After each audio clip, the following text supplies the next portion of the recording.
नीरू की शादी दिल्ली के राहुल से होती है। दिल्ली कितना बड़ा शहर है ना, लेकिन आप लोगों का घर तो बहुत छोटा है। हमारे पंजाब में तो ये बड़े बड़े घर होते हैं कि मजा ही आ जाता है। कोई बात नहीं नीरू, मैं भी तुम्हारे लिए बहुत बड़ा मकान बनाऊंगा बहुत जल्दी। नीरू के पिता जहाँ पंजाब के जाने माने व्यापारी थे, वहीं उसका पति राहुल दिल्ली में एक सिंपल नौकरी करता था। माँ, यहाँ तो घी मक्खन इतना महंगा है कि क्या बताऊं। मैं तो तरस ही जाती हूँ घी खाने के लिए। नीरू की माँ को ये सुनकर बहुत दुख होता है। मेरी बेटी को घी नसीब नहीं हो रहा है और ये बहू यहाँ बैठकर घी में शक्कर डाल रही है। देख वनिता, मैं साफ कह रही हूँ, इस घर में जितना घी आएगा उतना ही मेरी बेटी के घर दिल्ली भी जाएगा। अरे ये क्या बात होती है माँ जी? बेटी का उतना ही करो जो अच्छा लगे। अब क्या मायके से घी और मक्खन तक की सप्लाई करोगी आप? हाँ, मेरी बेटी किसी चीज को तरसे मुझसे बर्दाश्त नहीं होता। अब क्या था, नीरू के मायके में 2 किलो घी आता तो 2 किलो दिल्ली जाता नीरू के पास। एक दिन, माँ बड़ी गर्मी पड़ती है दिल्ली में। इस घर में तो एक ही एसी है और वो भी ड्राइंग रूम में। सारा परिवार एक ही कमरे में सोता है। हाँ बेटा, वो तो हर घर की कहानी है। यहाँ भी एक ही एसी है। अरे बिल इतना आता है कि क्या बोलूं। तभी वहां राकेश आ जाता है। माँ, थोड़ी देर में यहाँ कुछ प्लम्बर आएंगे मेरे कमरे में एसी लगाने। जरा ध्यान से लगवा देना ना माँ। ओए, ऐसे कैसे तेरे कमरे में एसी लगेगा? हाँ राकेश, एक बार बात तो कर लेता। अरे पापा, वो वनिता को गर्मी में नींद नहीं आती। ड्राइंग रूम में सबके साथ सोने में वो अनकंफर्टेबल है, इसलिए। अरे पूरे परिवार के साथ वहां तेरी बहन नीरू भी तो सोती है।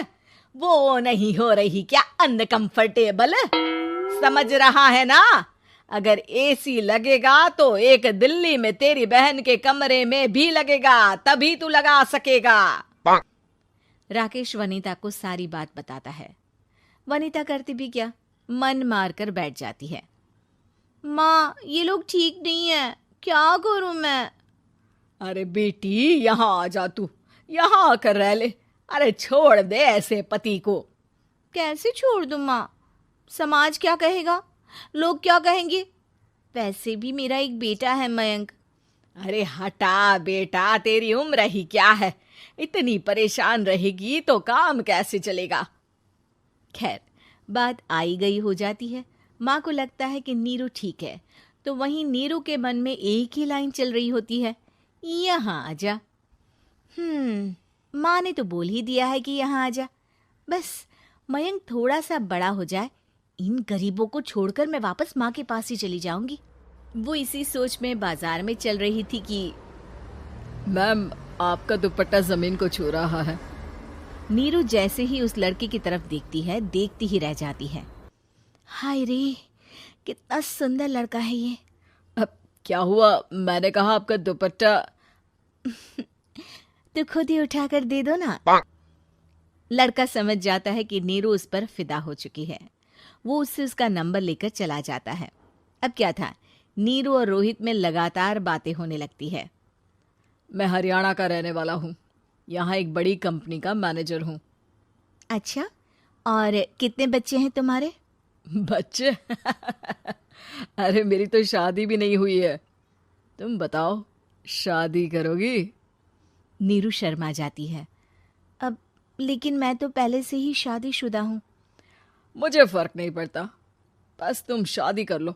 भाग चलते हैं, बहुत पैसे वाला हूं मैं, हमेशा खुश रखूंगा तुम्हें। नीरू रोहित से मिलकर सारा प्लान बना लेती है और फिर एक दिन घर से भाग जाती है। दोनों शादी कर लेते हैं। शादी के बाद, क्या बात है नीरू, तुम्हें परेशान सा देखता हूँ, सब ठीक तो है ना? हाँ हाँ, सब ठीक है।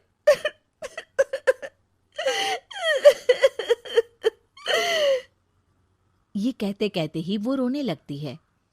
अरे क्या हो गया, रो क्यों रही हो? मैंने तुमसे एक बात छुपाई है और वही बात अब मुझे परेशान कर रही है।